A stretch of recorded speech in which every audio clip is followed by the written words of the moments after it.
chat. Keep it alive through these lines I write. I keep it live cause I thrive. I might just blow your mind tonight. I'm so hyped, but it's no hype. From this height, it's direct hits on sight.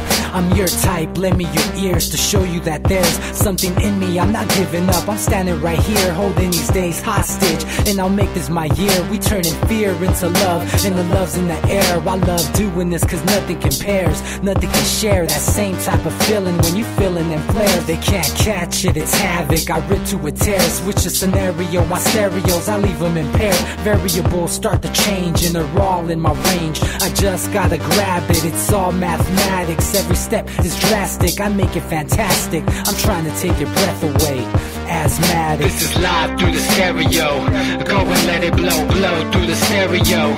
I'ma let them know through the stereo. Yo, here we go through the stereo, stereo. This is live through the stereo. Go and let it blow, blow through the stereo. I'ma let them know through the stereo. Yo, here we go through the stereo, stereo. Yeah, just nod your head with it, so explicit and vivid. Every image is intricate, intimate. I put my all into it, no scrimmage and no rules. I'ma throw to it, hear my heartbeat beating to the vocals. I'm so loco, lost my mind, oh no. It's ponderoso, dope, so no overdose, cause it's dope, yo. Man, this is house grown, mixed with some milestones. So I let the style flow down like the Dow Jones, bringing it with some foul tones, letting the crowd know we getting loud, so it's eardrum rudiments. Yeah, we bring it rude again. Move, little hooligan. Music for tuning in, full time to the 10. I'm on my clock like I told you. Hey, you guys, welcome back to the Anti-Media Radio. You're here with Levon. I missed you last week. Apologies for being away. Sometimes I need to rest my mind and my body. But tonight, I'm really excited. I'm joined by some good buddies of mine. I'm here with Getta and BK. Say hello, guys. Hello. Hello. Tonight, we're going to do something really fun and awesome. We've each chosen random passages from pretty awesome books. One's called Buddhism for Beginners by Thubten Chodron. Sorry, guy. That's your name, and I ruined it. Then we have Eastern Body, Western Mind, Psychology and the Chakra System, A Path to the Self by Anodia Judith. And then we have a rendition of the famous Bhagavad How am I saying this? Bhagavad Gita. Thanks, buddy. This one's really interesting because it's from our buddy Pramasana Yoganda. I can say that, but I can't say the other thing. So, like I said before, we've each chosen a passage that's going to be perfect and awesome for all of us. So what I'll do is I'll start with one book. The first is the Buddhism for Beginners. We'll read a little bit, and then we'll have a discussion. And I encourage you guys to call us. The phones are open tonight. The number is 1-718-717-8296. So call in. Talk to us about what we've got going on. We'd be interested to hear from you. Again, the number is 1-718-717-8296. Alright, guys. So, the first thing that comes up, ironically, is something that we talk about a lot, and the subject is fear. And something amazing happens. Did you guys know this? Like, when you're afraid, your brain releases specific chemicals, and it goes, oh man, we need to not die right now. So you activate your fight or flight response. And what happens is you literally go from having this beautiful panoramic view to having this tunnel vision to ensure that you survive. So you literally limit your perspective when you're afraid. Did you know that? Yeah, when it's like adrenaline and dopamine. Dopamine's also both of those like are happening when you start to pass away, as well as release of diethylmethyltryptamine, DMT. DMT, yes. The spirit molecule. We'll have to talk about that sometime. But fear is something that we all project in our lives. sometimes unbeknownst to us, and it really plays a major part in our experience. So we'll see what the Buddhism book has to say about this. Fear is closely related to attachment. The more attached we are to someone or something, the more we fear not having it or being separated from it. For example, if we're very attached to and emotionally dependent on a particular person, we fear the relationship will end. If we are attached to money and financial security, we are anxious about not having enough. If we are attached to our image, we fear looking stupid in front of others. On one hand, it is normal to have concerns because we've been raised to be attached to these things.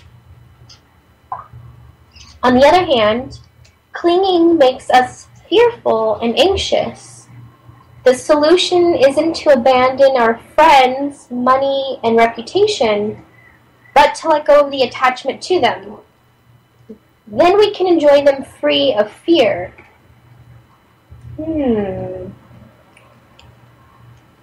So imagine getting all the things we were attached to and then asking ourselves, now am I happy forever? This enables us to stop obsessing about the things and people we are attached to. As we let go of the attachment, our fear of not having or losing these objects of attachment will naturally dissipate. Get, I'll ask you first. What's your experience with having, like, what we just described, attachment and fear? Whenever you value something, whether it be your life or any of those things, other things that you mentioned, that you go on thinking, how would life be without those things, and it becomes an important issue too. And I guess like you said, about the narrowing of your vision, that's what it does to you. And then if you really focus on that, you're not really seeing the big picture, and it's kind of just being detrimental in your life. The thing I struggle with is, like, how do you know that fear is hindering you if you're unaware? Like, what's the moment where you realize, like, holy moly, like, I'm unnecessarily afraid of this thing? Like, for me, it was really profound. I was 16, almost 17, and I couldn't sleep. I just stopped sleeping for, like, months. I was, like, freaking zombie, like, hallucinating, grumpy, but I couldn't relax. I was afraid of all kinds of things. Like, I started having abnormal fears. Like, I used to ride my bike 10, 15 miles a day. Then I got it in my head, I'm like, I could get ran over one day. I could die. And then I fixated on that, and I stopped doing it. And slowly, everything in my life became that type of perspective, where I was just like, oh, what if? And I changed my whole world because of it. So I lived in fear. It was horrible. It's funny, I first relate to that to something I would do very often. I'll misplace things. And I'll just go into the tunnel vision and be looking everywhere, and I can't find it, like, anywhere. And just, like,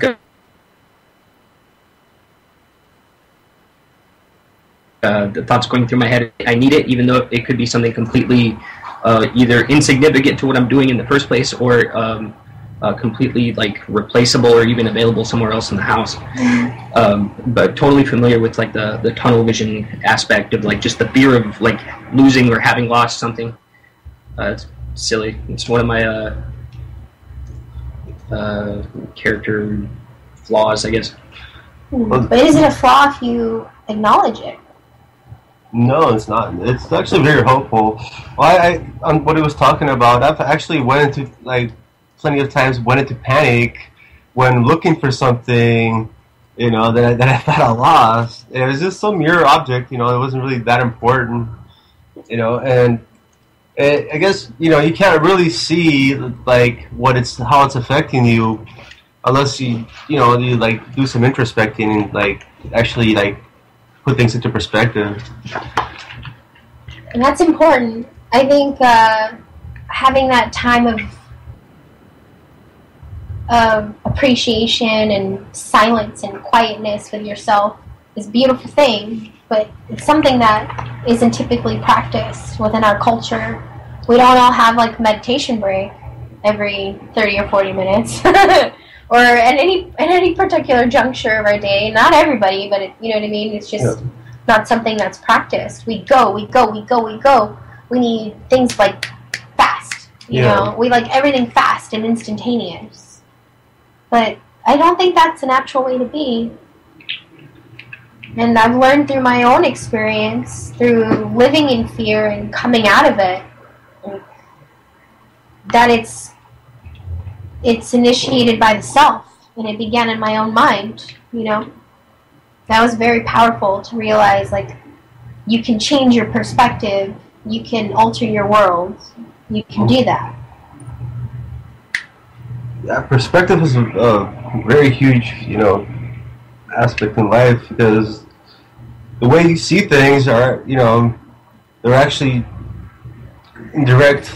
have a direct effect on the way your life is going to be. If you're going to see things in a certain light, like in a negative light, if you're only going to look for the bad things, that's all you're going to find. And unless you're going to, put a conscious, effort into looking for things that are, that what you're looking for, then you're not going to find those things, because you're always looking, for other things at that time. How do you keep track of what you're looking for? Because it changes every moment, right? Like your desires. Like overall, how do you keep track? Well, maybe just have like a mental, like little blackboard, just to have things, that are just there, beyond the conscious. Yeah, like you would like set up like baby steps, like little milestones, and like give yourself to look something forward to, like within the process, instead of just the end result. Like would be a little bit more motivating, I think. Oh, for sure. Like it's easy to get overwhelmed with tasks. Yeah, I just wanted to add that fear is actually a really important emotion, and the way you go about it is not try to stifle that fear, because it's a natural response, and the thing is, you have to, like, it's the way you deal with it that matters, if because fear usually, like, is basically like a warning where, like, fear has been, like, breeded into us for ages and stuff, ever since we're animals and stuff.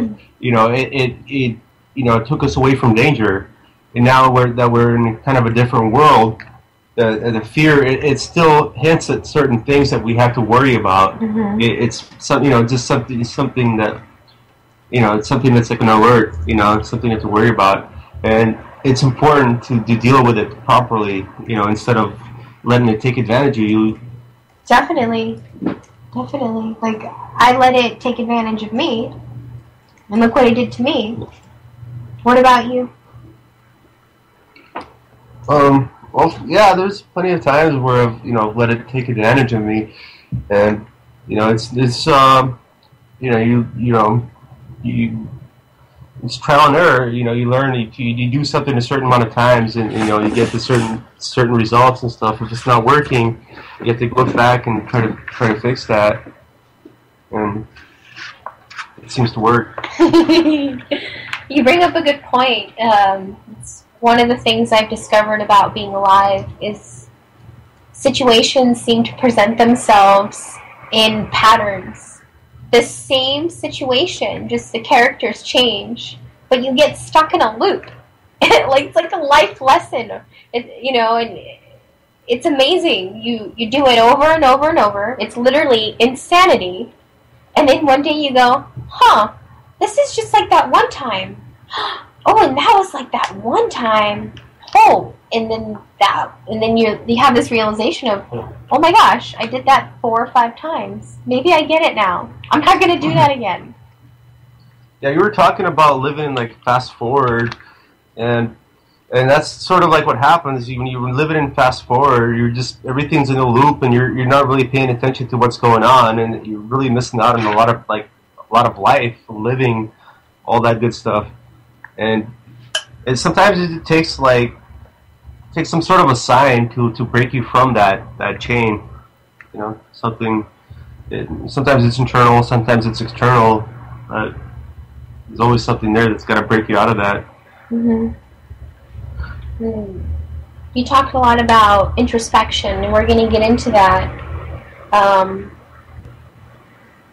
The next topic here is, what can we do about stress? Stress can be caused by a number of factors. Some external, look at you, and some internal.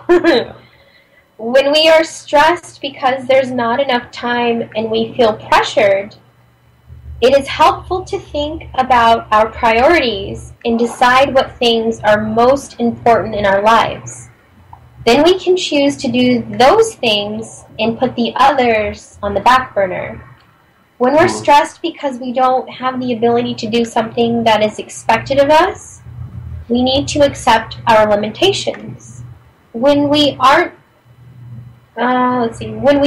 failures because we lack certain abilities, we need to communicate honestly with people who hold such expectations of us. And when we're stressed due to illness or sudden changes in our living situation, it is helpful to reflect that everything in our world will change. Then we can adapt the changes rather than fight it. Our stress is often due to not accepting the reality of a situation.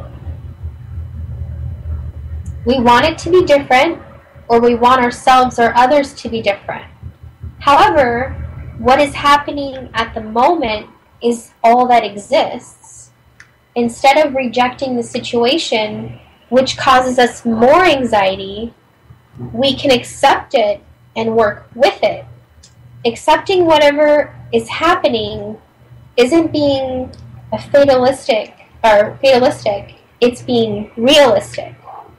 Having accepted the reality of the situation for what it presently is, we can still try to improve it in the future while remaining realistic about what is possible. Calming the mind through breathing meditation counteracts stress. So does meditating on compassion and patience. And this goes on to say that daily meditation is recommended to counteract stress. For me, my experience, one of the most important things to me that's I hold dear is time to live, and there's certain times when I'm in a real hurry, and things start going awry, and that's really when the stress really starts building up on me, and just really takes over, and I have a lot of trouble with that, actually.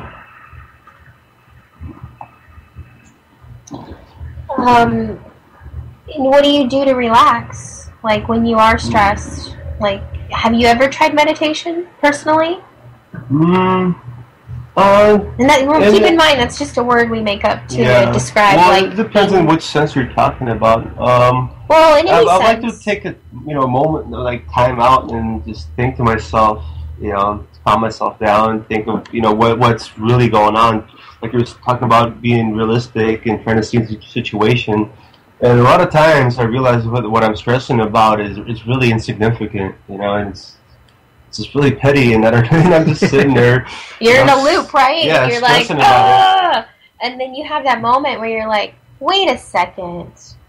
This thing is not really a thing.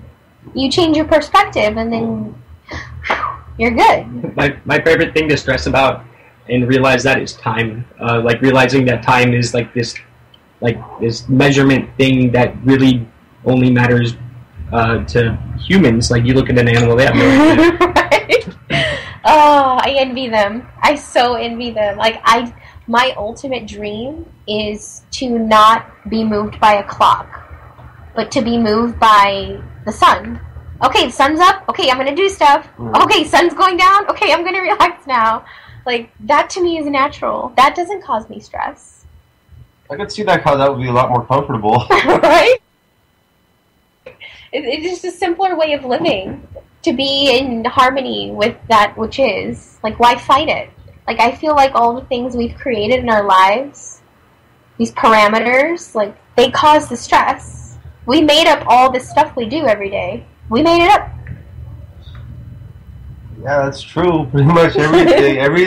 It's all, none of it's natural. We don't really have lions and bears hunting us, Oh my. So, okay, so let's fantasize for a minute. So, we're talking about living by the sun. That seems pretty relaxing to me already. What would we do if we didn't have jobs? Like, what would you do if you didn't have to go do this thing to make money to pay rent? I guess I'd be hunting and gathering something. Well, at least hunting and growing. Or yeah, you'd be like creating some sort of food source, right? And, yeah, I'd probably want to build something. But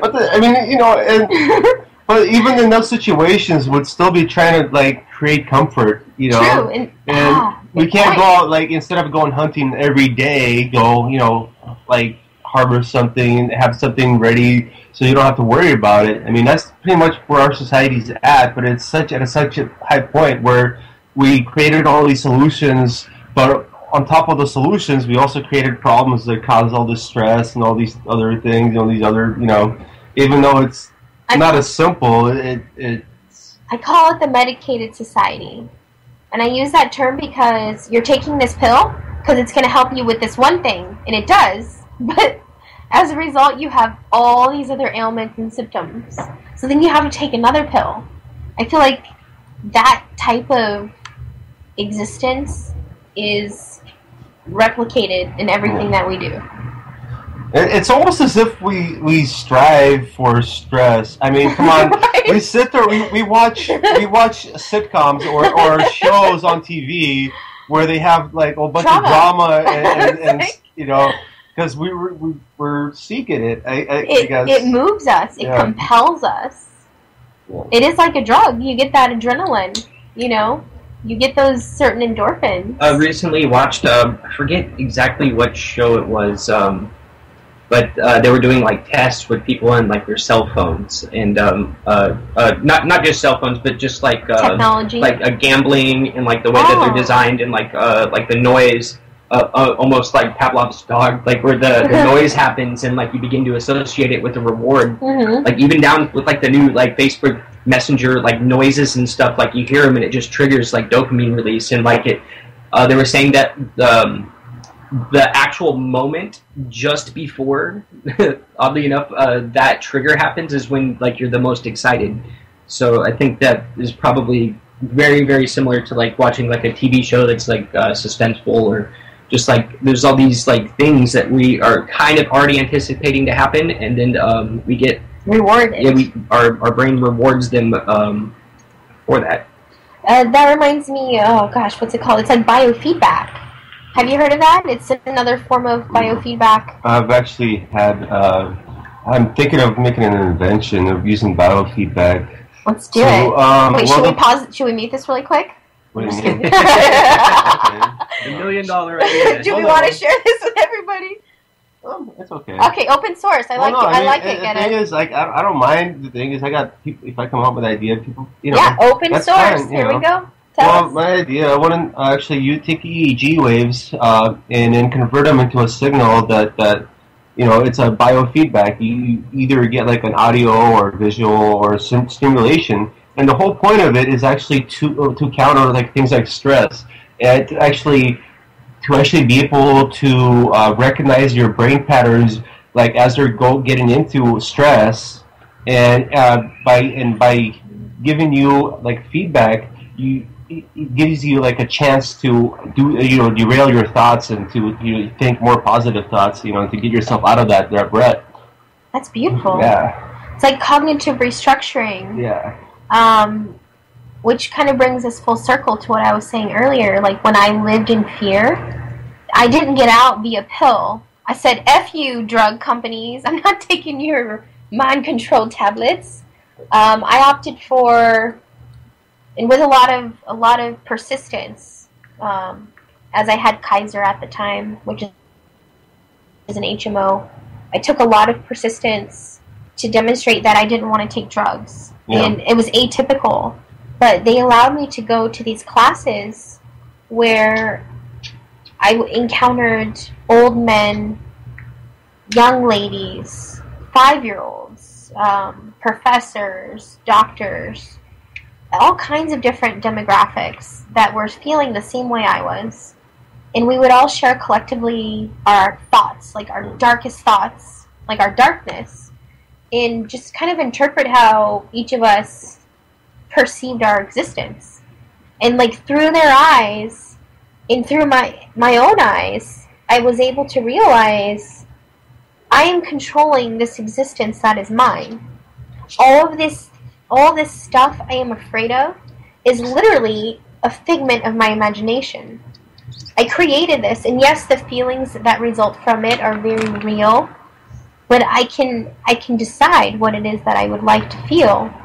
Generally, obviously we're affected by our environment and the people around us, but what comes from the heart, I can determine that. That was so powerful.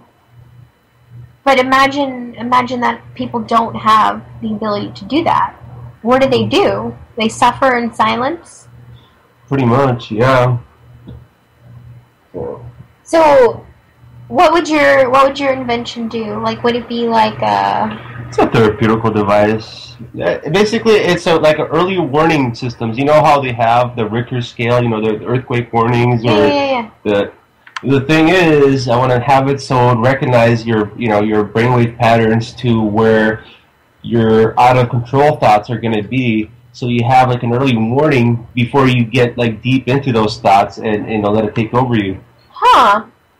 It's like a little unhappy alarm. Yeah. I like it. So somebody make that, please. We need that stat. Get on it. What's our next topic here? We're about halfway through. Let's go to our next book. That was good. Thank you. This is our next book? No. This is our next book. So we're going to read from Eastern Body, Western Mind now. And the next topic is called Emotional Work, Reclaiming Our Right to Feel. So emotions are an instinctual movement of psychic energy. Only our mind interprets some emotions as good and others bad. When we repress the emotions related to abuse, that took a weird turn, we simultaneously repress all of our emotions, and within it, the movement of the spirit. All right. Healing the second chakra involves reclaiming our right to feel. The first step in reclaiming this right is to remove the guilt that blocks our feelings. We learn to see them as natural responses to the situations that affect us.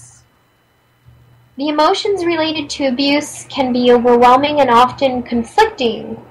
We may feel both intense longing and betrayal, with a simultaneous urge to both reach out and withdraw. That's interesting. We may feel expansive anger and contracting fear at the same time. We may feel strong emotions at some times and numbness at others. Interesting. So it continues to say emotions are the precursors to action.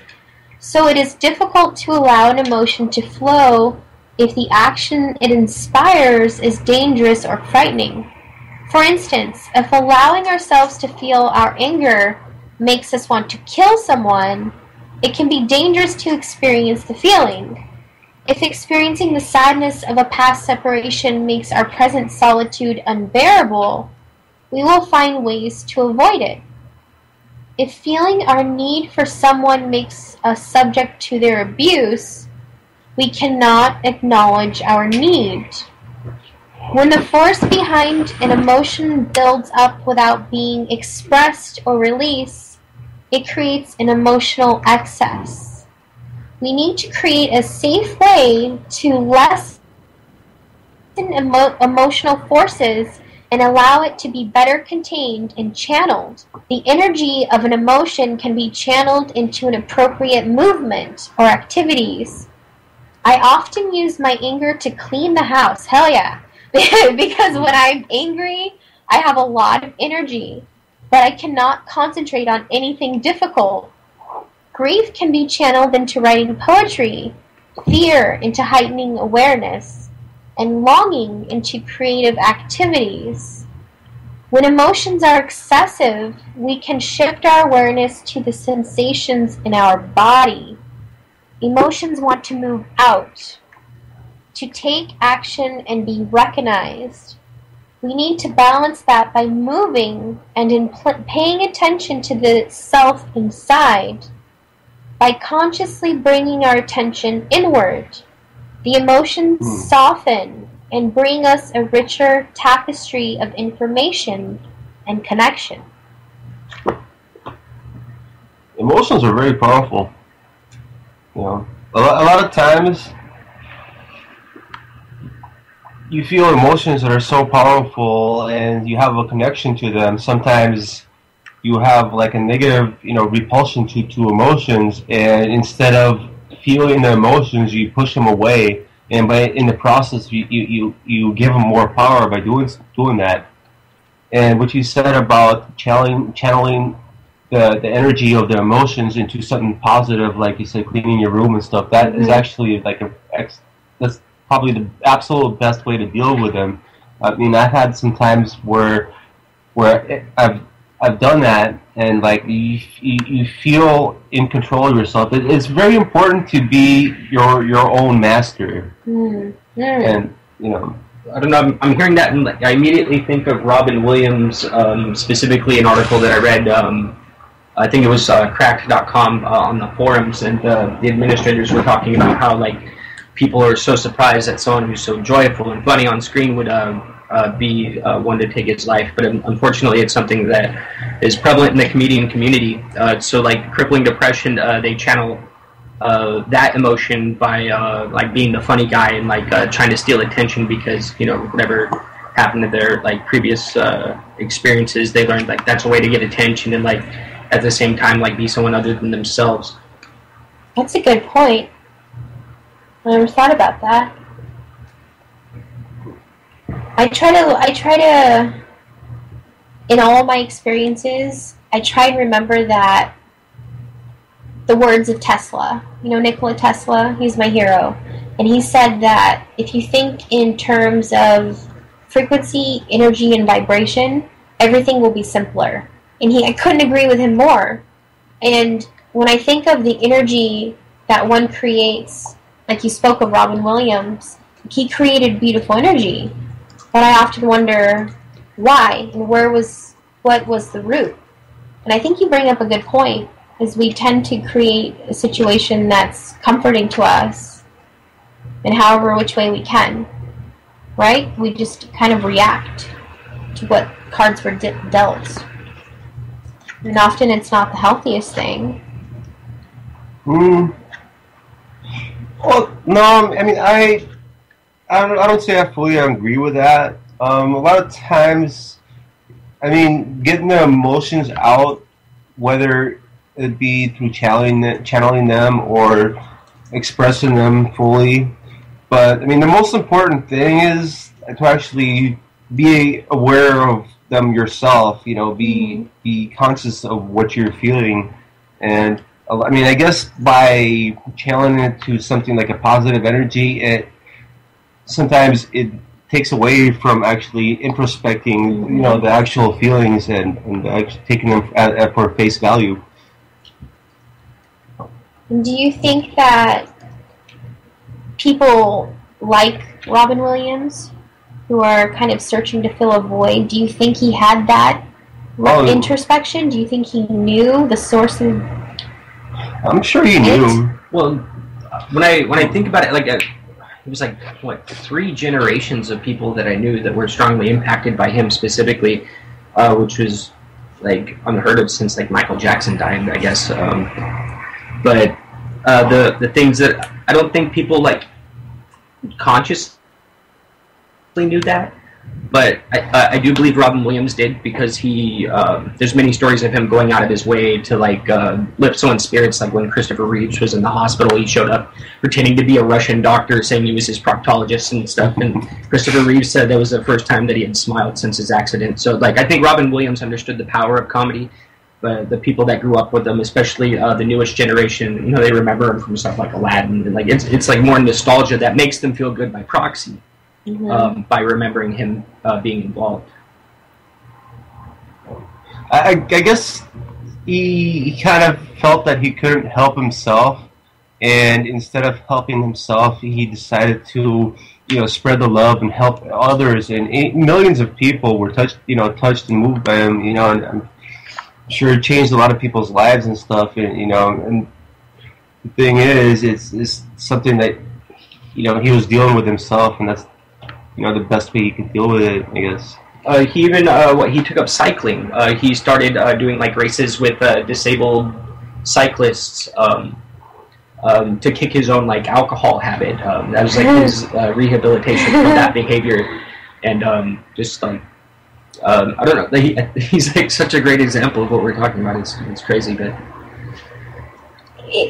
the whole thing that I've taken from his passing, and the most profound thing, and I think even greater than when he was here, is the shock.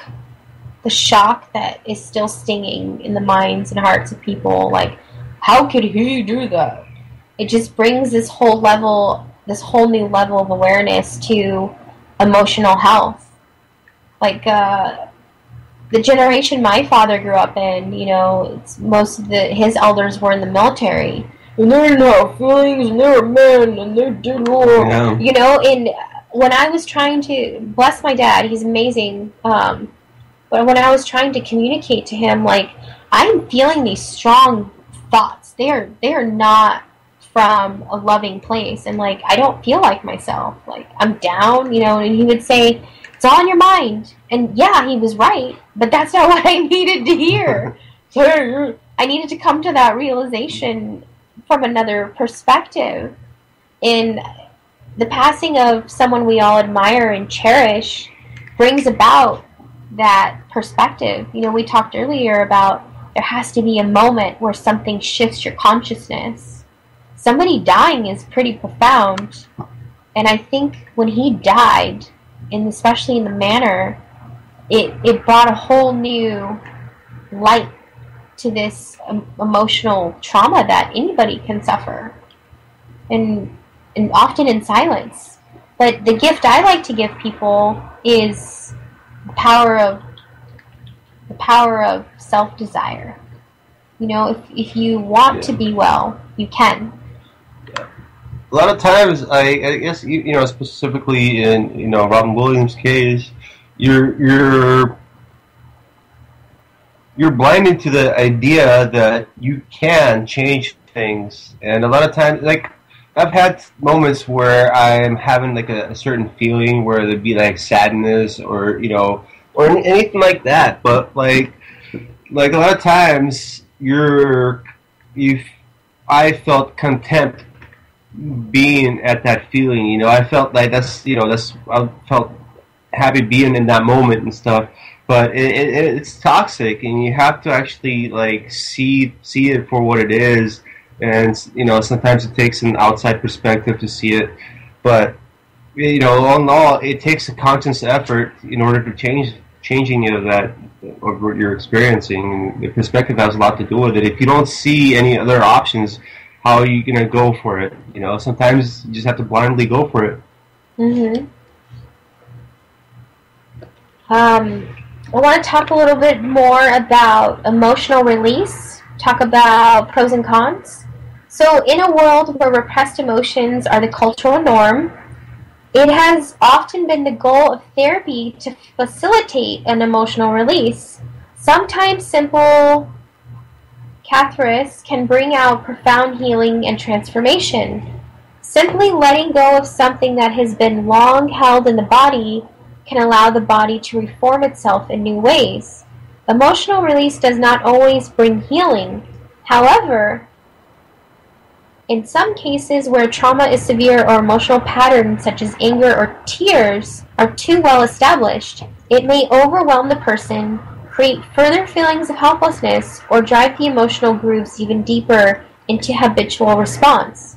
When emotional release is simply a discharge of energy without cognitive, keyword, integration, it brings short-term relief, but seldom permanent changes. The person seeks this release again and again. Emotional release is the instinctual psychic movement from the unconscious to the conscious. Emotional release completes actions that have been interrupted. If we could not fully feel or express our emotions the first time around, we create new situations where we can feel them. Emotions held in the body fixate our energy in holding patterns, making it unavailable to us. Once an emotion is released, we can reclaim that energy and create a new orientation to the situation. Once we have grieved a death, we can let it go. Once we have not acknowledged a fear, we can take steps to overcome it. Emotional release fully involves the body. It is not enough for the head to simply acknowledge the sadness or anger.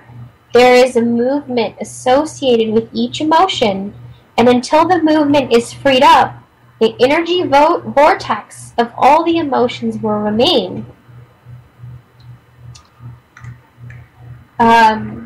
Many clients come to me from other therapists who help them considerably in understanding their patterns and behavior in light of their history.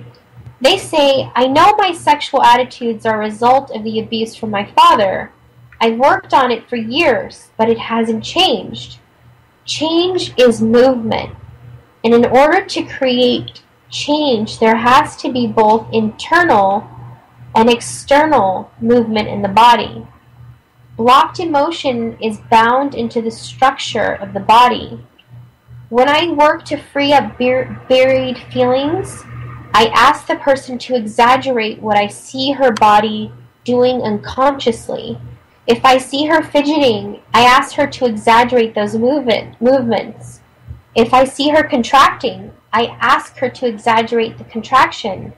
This brings unconsciousness movements and their attendant feelings into the consciousness. While she holds the exaggerated position, I ask her what kind of feeling this elicits. If an answer is not apparent, I ask her to verbalize what her body is saying. Someone contracted might be saying, "Don't touch me." Someone who is fidgeting might be saying, "I don't want to be here." I then ask her to express the same statement or feeling through movement. If you were on a stage and had to express this feeling without any word, what would you do?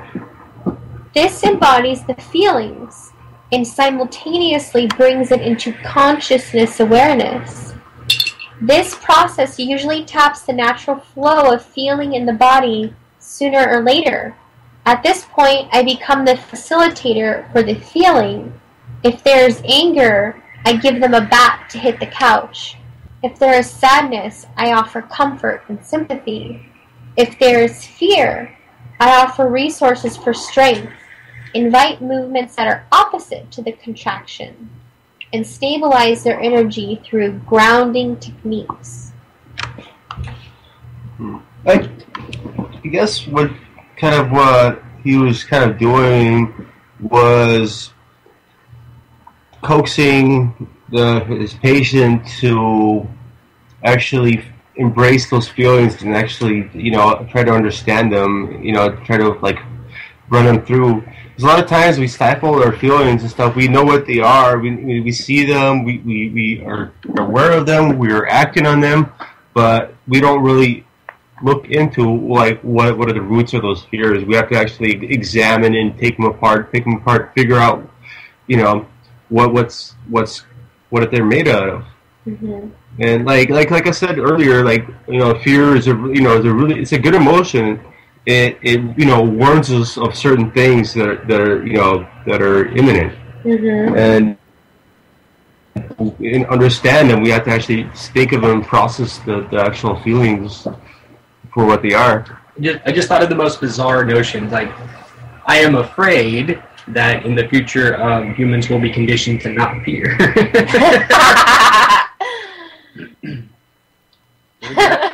Wouldn't that be a trip? I mean, it already is, but... If we weren't afraid, we would feel infinite. Like, imagine if we lived in a world where we didn't have to be afraid.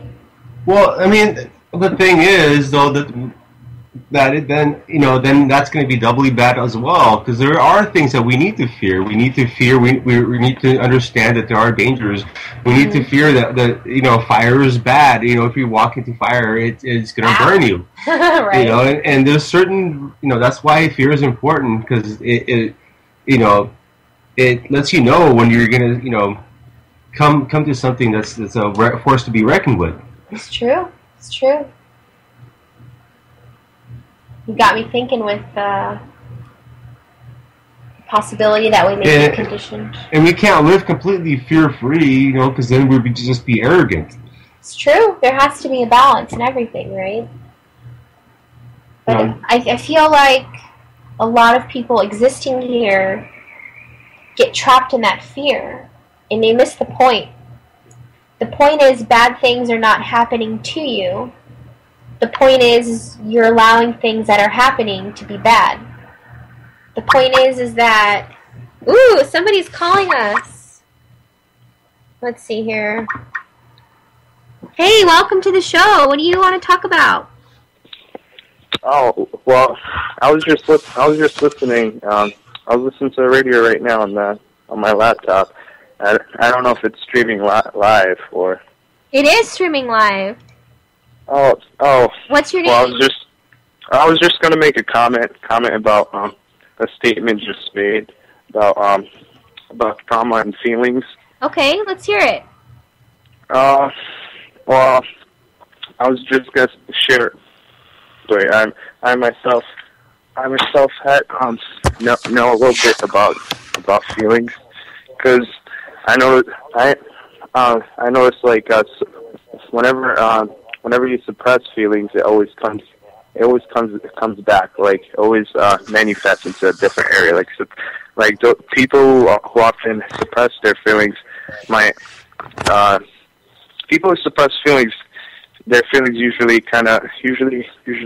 have some type of issue. Like me myself, I had problems with anxiety, and I tried to suppress my own anxiety, but that came back and hit me too, and I had issues with what do we say? I guess digestive issues. So it really affects your health, like emotions, and your physical body. Emotions affect your body physically, so it's important to stay in touch with how you feel.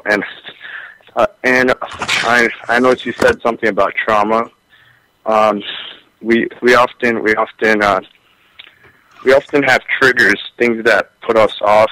Some things from the past that might put us off that we might not recognize, like anxiety and depression. It could be triggered by an event, and that veers back to something that happened in the past. For example, it could be minor. Whenever you hear the word trauma, we think of something extreme, like abuse, like extreme abuse, but it could be anything minor from childhood. Like personally, for me, my anxiety was more orientated with fitting in. I would say. I noticed throughout high school, whenever I'd get on a bus just to sit around, I'd get anxious. Mm-hmm. And I was always in a crowded bus when I started high school. I didn't know what that was coming from, but through when I looked into that more deeply, I recognized that, like, going back to like elementary school, I had a bad experience on going on buses. The first time I took a bus, I remember no one would. The first time I took the bus, it was crowded. No one left room for me, and that was pretty.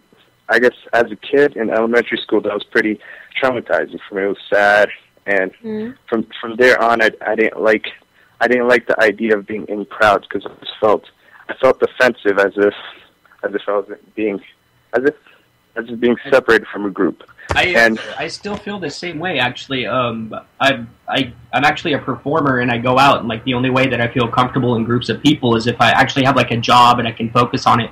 And I still suffer like really, really bad social anxiety, crowds especially. And I remember as early as middle school having like quarters thrown at me on the bus and like being picked on. So that actually was an eye opener for myself. I never really connected any experience like that before. Yes.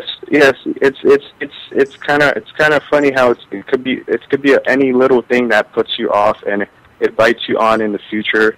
I noticed in high school, whenever I'd get into the cafeteria, I'd get like anxious. Have anxiety. I'd be nervous. But what that really was fear of not being accepted, of not knowing where to sit, and that goes back to. For me, that went back to the bus issue in elementary school. I had a bad experience with fitting in. No one would leave the seat open for me when I got on the bus, and that was. I guess you could say that was trauma. That was trauma. Mm-hmm. So it could always be something little. It doesn't always have to be something major. And I think major to say or so, but yeah, it's important to confront. It's important to stay in touch with your emotion and see like where to see what it's rooted from, because that's important. Because we do live in a society where we try to suppress our feelings. But it's important to be creative and express ourselves, because if we didn't have feelings, we pretty much just be robots. Word, brother.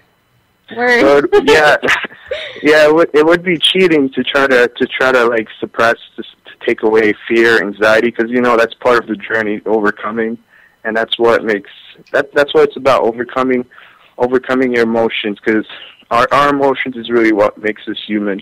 And I remember with a friend, I saw a film on Netflix called Equilibrium, where there's a utopian society where the government sedates everybody so they don't feel anything. Huh. And it was a really good film, and they take away everything. They take away art. Anything that resembles emotion, sad, or happiness is punished with prison, and everyone is forced to take sedatives that suppress their emotion. And literally to rebel is to not take your medication and to actually feel. It's a good movie. It's with Christian Bale.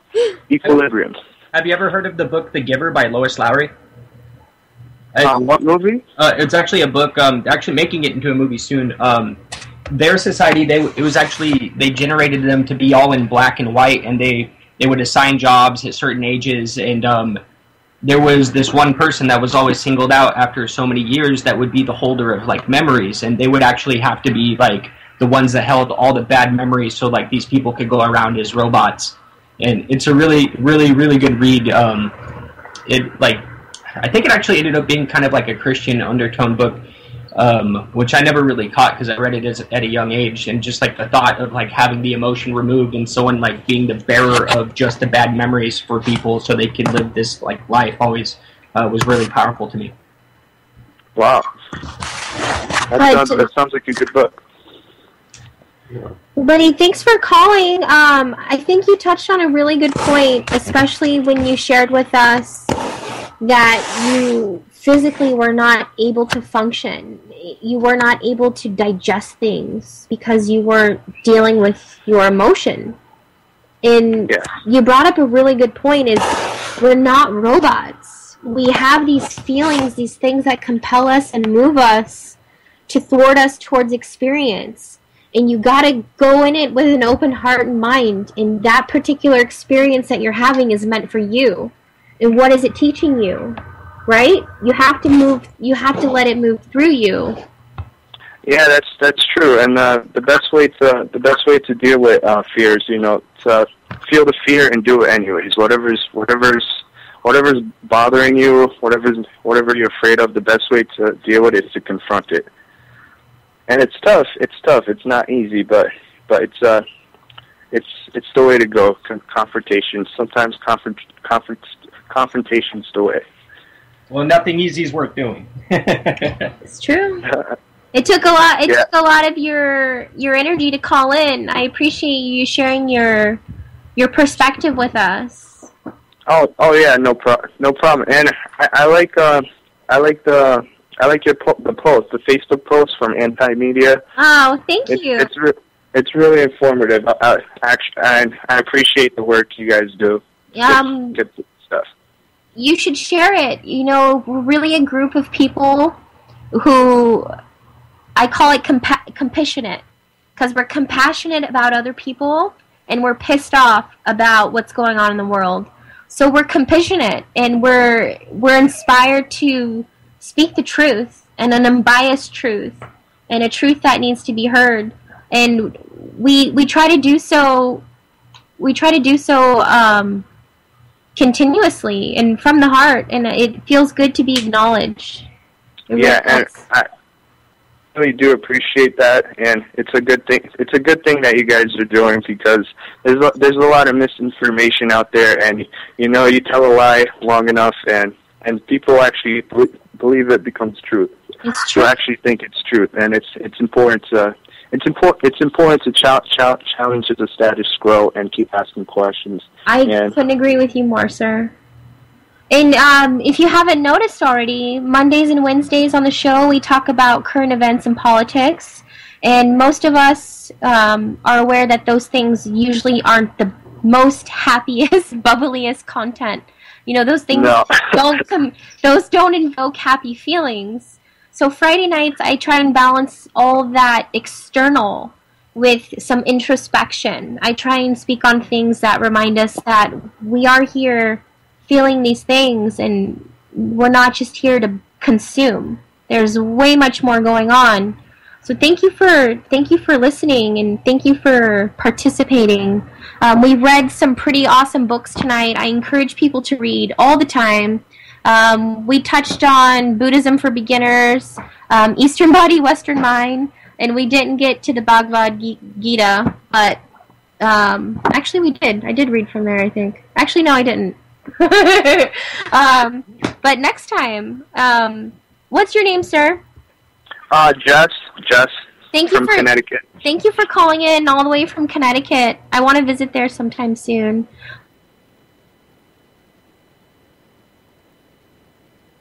But we'll be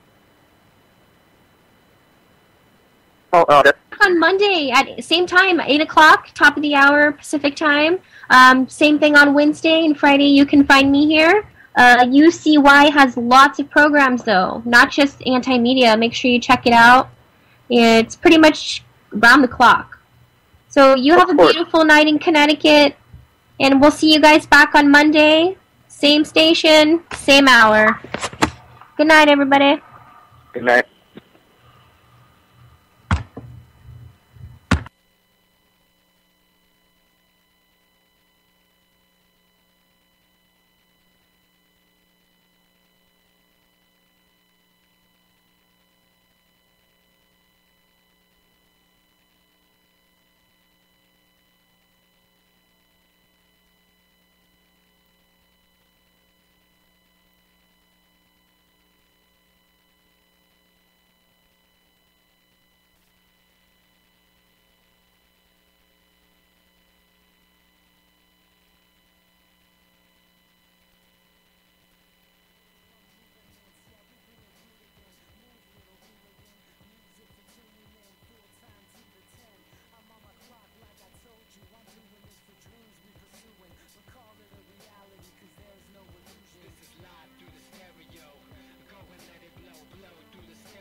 I'ma let them know through the stereo.